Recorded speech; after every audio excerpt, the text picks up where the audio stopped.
ನಾವು ಕ್ಷೇತ್ರದ ದೈವ ಶ್ರೀ ವರ್ತಿ ಸಿದ್ದಬಸವೇಶ್ವರ ದೇವರನ್ನು ಎನ್ನ ಮನದಲ್ಲಿ ನೆನೆಯುತ್ತಾ ಇಂದು ನೆರವೇರಿದ ನವೆಂಬರ್ 14, 2024ರಂದು ನಮ್ಮ ವಸತಿ ನಿಲಯದಲ್ಲಿ ನೆರವೇರಿದಂತಹ ಜವಾಹರ್ಲಾಲ್ ನೆಹರು ಅವರ ಜಯಂತಿ ಅಂದರೆ ದಿನಾಚರಣೆಯನ್ನು ಆಚರಿಸುವ ಪ್ರಯುಕ್ತ ನನಗೆ ಒಂದೆರಡು ಮಾತುಗಳನ್ನು ಆಡಲು ನಾನು ಬಯಸುತ್ತಿದ್ದೇನೆ. ಅದಕ್ಕೆ ವೇದಿಕೆಗೆ ಅವಕಾಶ ಮಾಡಿಕೊಟ್ಟ ತಮ್ಮೆಲ್ಲರಿಗೂ ಧನ್ಯವಾದಗಳನ್ನು ಹೇಳುತ್ತಾ ನನ್ನ ಅನಿಸಿಕೆಯನ್ನು ನಾನು ಪ್ರಾರಂಭಿಸುತ್ತೇನೆ.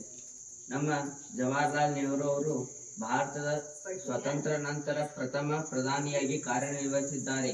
ಹಾಗೆಯೇ ಇವರು ನವೆಂಬರ್ 14, 1889ರಲ್ಲಿ ಇಂದಿನ ಉತ್ತರ ಪ್ರದೇಶದ ಅಲಹಾಬಾದ್ನಲ್ಲಿ ಇವರು ತಾವು ಜನಿಸುತ್ತಾರೆ. ಹಾಗೂ ಇವರ ಜೀವನ ಉದ್ದಕ್ಕೂ ಇವರು ಬ್ಯಾರಿಸ್ಟರ್ ಆಗಬೇಕೆಂಬ ಕನಸನ್ನು ಹೊಂದಿದ್ದರು. ಇವರ ತಂದೆ ಮೋತಿಲಾಲ್ ನೆಹರು ಹಾಗೂ ತಾಯಿ ಸ್ವರೂಪರಾಣಿ. ಇವರ ತಂದೆಯೂ ಸಹ ಬ್ಯಾರಿಸ್ಟರ್ ಆಗಿದ್ದರು. ಇವರದ್ದು ಆಗರ್ಭ ಶ್ರೀಮಂತ ಕುಟುಂಬ ಆಗಿರುವುದರಿಂದ ಇವರು ಪ್ರಾಥಮಿಕ ಶಾಲೆ ತಮ್ಮ ಮನೆಯಲ್ಲೇ ಕಲಿತರು. ಮನೆಗೆ ಶಿಕ್ಷಕರೇ ಬಂದು ಹೇಳುತ್ತಿದ್ದರು ವಿನಃ ಇವರು ಪ್ರಾಥಮಿಕ ವಯಸ್ಸಿನಲ್ಲಿ ಶಾಲೆಗಳಿಗೆ ಹೋಗಿರಲಿಲ್ಲ. ಹಾಗೆಯೇ ಪ್ರೌಢಾವಸ್ಥೆಯಲ್ಲಿ ಪ್ರೌಢ ಶಿಕ್ಷಣಕ್ಕಾಗಿ ಅವರು ಇಂಗ್ಲೆಂಡ್ಗೆ ಹೋಗುತ್ತಾರೆ ಹಾಗೂ ಲಂಡನ್ನಲ್ಲಿ ಕೇಂಬ್ರಿಡ್ಜ್ ನ ಕಾನೂನಿನ ವಿಶ್ವವಿದ್ಯಾಲಯದಲ್ಲಿ ಕಾನೂನು ಪದವಿಯಲ್ಲಿ ಪಡೆದು ನಂತರ ಇವರು ಬ್ಯಾರಿಸ್ಟರ್ ಆಗುತ್ತಾರೆ. ಇವರು ನಂತರ ತಮ್ಮ ಲಂಡನ್ನಿಂದ ಮತ್ತೆ ಭಾರತಕ್ಕೆ ಈ ರೀತಿ ಬ್ರಿಟಿಷರ ದಬ್ಬಾಳಿಕೆಯಿಂದ ಭಾರತವನ್ನು ಬಿಡಿಸಬೇಕೆಂಬ ಉದ್ದೇಶ ಪೂರ್ವದಿಂದಾಗಿ ಇವರು ಮರಳಿ ದೇಶಕ್ಕೆ ಬರುತ್ತಾರೆ. ಭಾರತಕ್ಕೆ ಬಂದಾಗ ಇವರ ಮಗಳಿಗೆ ಇಂದಿರಾ ಗಾಂಧಿ ಅವರಿಗೆ ಅಲ್ಲಿದ್ದಾಗಲೂ ಸಹ ಅಂದ್ರೆ ಹೊರದೇಶದಲ್ಲಿದ್ದಾಗಲೂ ಸಹ ಇವರ ಪತ್ರಗಳ ಸರಣಿಯನ್ನು ಬಿಡಿಸುತ್ತಿದ್ದರು. ಆ ಪತ್ರಗಳ ಸರಣಿಯನ್ನು ಕೂಡಿ ಒಂದು ಪುಸ್ತಕವನ್ನು ಮಾಡಲಾಯಿತು. ಅದೇನೆಂದರೆ the father letters to the daughter ಅಂತ.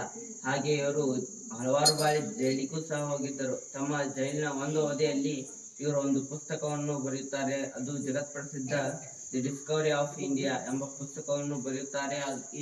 ಇಂದಿಗೂ ಸಹ ಈ ಪುಸ್ತಕ ಜಗತ್ ಪ್ರಸಿದ್ಧವಾಗಿ ಉಳಿದಿದೆ.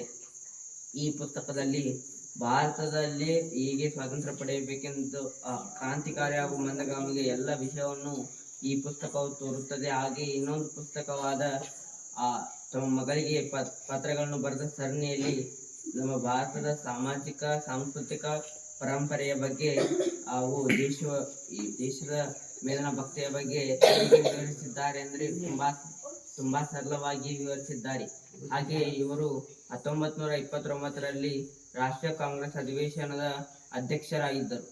ಆಗ ಇವರಿಗೆ 40 ವರ್ಷಗಳಾಗಿತ್ತು. 40 ವರ್ಷಗಳಿದ್ದಾಗಲೇ ಇವರು ತಮ್ಮ ರಾಷ್ಟ್ರೀಯ ಕಾಂಗ್ರೆಸ್ ಅಧಿವೇಶನದ ಅಧ್ಯಕ್ಷರಾಗಿದ್ದರು.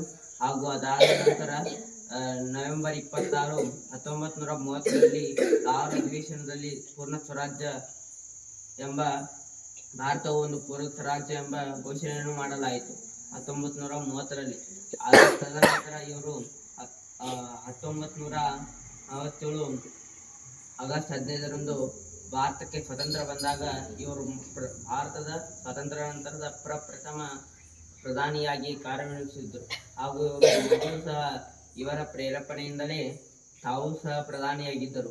ಹಾಗೆಯೇ ಹುಟ್ಟಿದವ ಮರಣಿಸಲೇಬೇಕೆಂಬ ಗಾದೆಯಂತೆ ಇವರು 1964ರಲ್ಲಿ ಇವರು ತಮ್ಮ ಜೀವನವನ್ನು ಮುಗಿಸುತ್ತಾರೆ. ಇಷ್ಟು ಚಿಕ್ಕ ಭಾಷಣವನ್ನು ಮುಗಿಸುತ್ತೇನೆ. ಜೈ ಹಿಂದ್, ಜೈ ಕರ್ನಾಟಕ.